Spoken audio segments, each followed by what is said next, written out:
प्रेक्षागृह में उपस्थित तमाम लोगों को मेरा नमस्कार।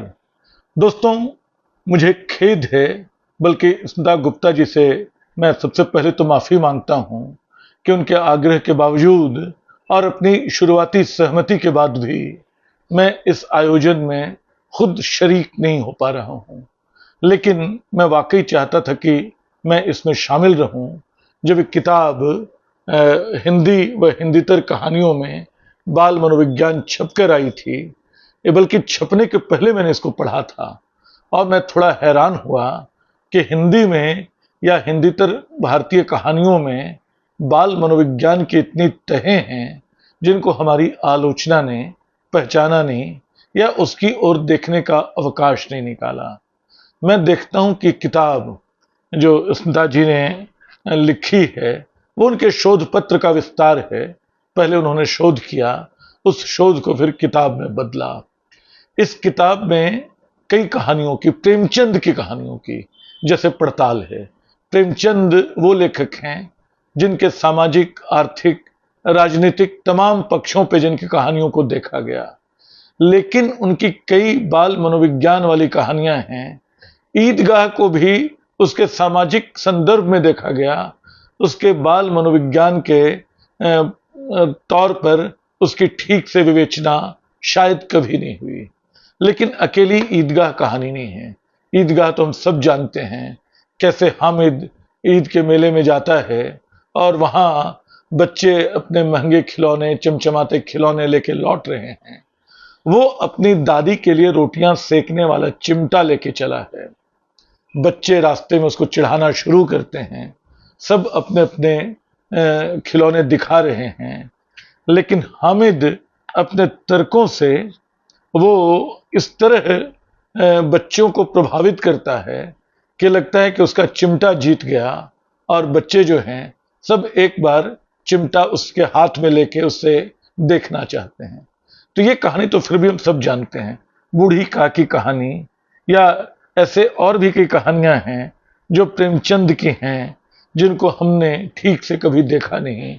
विमाता उनकी कहानी है, बड़े भाई साहब बहुत दिलचस्प कहानी है बाल मनोविज्ञान की। तो स्मिता गुप्ता ने जो सबसे बड़ा काम किया है, प्रेमचंद की कहानियों के उस पक्ष को सामने लाने की कोशिश की है जो अब तक कहानियां पढ़े जाने के बावजूद आलोचना के अंधेरे में डूबा रहा है। और इससे एक सवाल मेरे भीतर और पैदा होता है, क्या हिंदी आलोचना बच्चों पे लिखे जा रहे साहित्य की या साहित्य के भीतर बाल मनोविज्ञान के अध्ययन की उपेक्षा करती है? ये एहसास कम लोगों का है कि दुनिया की महानतम रचनाएं वो हैं जो बच्चों को केंद्र में रखकर लिखी गई या बच्चों के लिए लिखी गई, बच्चों को सुनाए जाने लायक लिखी गई। जो पंचतंत्र हमारा हजारों साल से हमारे साथ है, वो असल में बच्चों को सुनाने लायक कहानी ही है।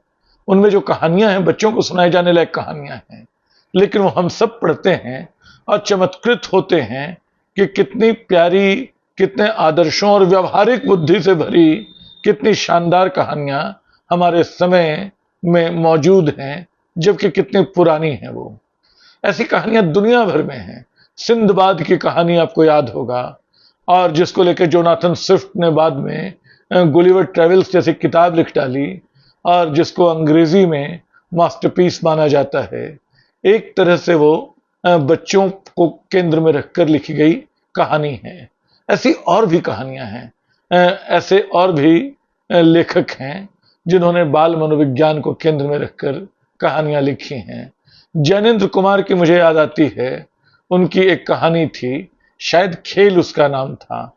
सुरबाला नाम की एक बच्ची है और रेत में अपना एक घरौंदा बनाती है। मनोहर नाम का उसका एक दोस्त है, छोटा सा बच्चा। वो आता है, एक पैर मारकर घरौंदा तोड़ देता है। अब बच्ची बिल्कुल डूब जाती है उदासी में, शोक में। बच्चा माफी मांग रहा है, बच्ची बिल्कुल जैसे पत्थर बनी हुई है। तो वो बोलती है, ठीक वैसा ही घरौंदा बना दो जैसा मैंने बनाया था। वो बच्चा बड़ी जतन से वैसा घरौंदा बनाता है और बच्ची फिर एक लात मार के उसको तोड़ देती है। दोनों खिलखिला के हंसते हैं, उनके हंसने में पूरा वन प्रांतर शामिल है। तो जैनेंद्र कुमार की कहानी है, शायद उसका इस किताब में जिक्र नहीं है, लेकिन जैनेंद्र की दूसरी कहानियों का इसमें जिक्र है। और प्रेमचंद के अलावा अच्छी बात है, चोरी प्रेमचंद की कहानी, जिसमें 1 पैसे की चोरी कर लेता है एक बच्चा और उसके साथ वो कुछ चीजें खरीद लेता है, अपनी फीस भी चुका देता है। नादान दोस्त एक कहानी है, कजाकी एक कहानी है। लेकिन प्रेमचंद के अलावा दूसरे कई लेखकों की कहानियां भी, सियाराम शरण गुप्त की, विश्वंभरनाथ कौशिक की, जैनेंद्र कुमार की, इन सब की कहानियों को इसमें जगह दी है उन्होंने। भारतीय भाषाओं की कहानियां भी ली हैं। मंटो जिसको हम पढ़ते हैं बिल्कुल अलग ढंग से, मंटो जिसके बारे में मतलब उसको बदनाम लेखक माना जाता रहा। मंटो की कहानी कासिम में 11 साल के एक बच्चे की जो घरेलू नौकर है उसकी कहानी है, मंटो की कहानी जो यहाँ मौजूद है। Good night daddy Chandrakant Bakshi की कहानी, शरद चंद्र की कहानी इसमें है, एमटी वासुदेवन देवन नायर की कहानी, यू आर अनंत मूर्ति की कहानी। यानी भारत में जो श्रेष्ठ भारतीय लेखक रहे हैं वो आपको यहाँ मिलते हैं, और हिंदी के लेखक तो मिलते ही हैं। मुझे याद आ रहा है कि इसमें अलका सरावगी की कहानी भी है। कुछ नाम तो मैंने ले लिए, कई नाम रह गए। जैनेंद्र कुमार की पाजेब नाम की कहानी है, सियाराम शरण गुप्त की कहानी, मालती जोशी की कहानी है, ममता कालिया की कहानी है, मृदुला गर्ग की कहानी है। ये वो लोग हैं जिनको हम बच्चों की कहानियां लिखने के लिए नहीं जानते हैं। ये वो लेखक हैं जिनको हम बाल मनोविज्ञान के बारे में जिनकी आलोचना को नहीं देखते रहे हैं।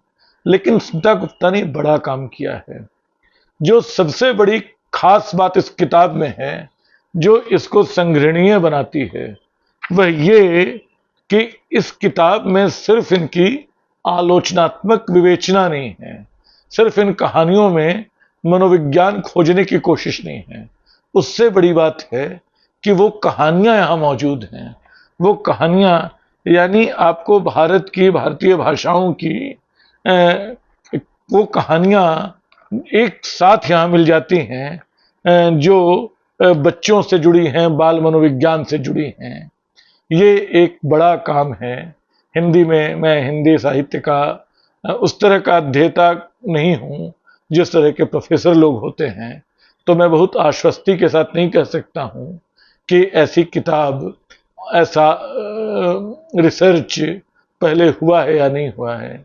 लेकिन एक बात मैं कह सकता हूं कि किताब जो है एक नए ढंग से आपको सोचने का अवसर देती है, और उन बहुत सारी कहानियों को पढ़ने का भी जो अंततः हम सब से छूटी रह गई या छूटी नहीं रह गई, तो जिनको हमने अलग अलग ढंग से पढ़ा है।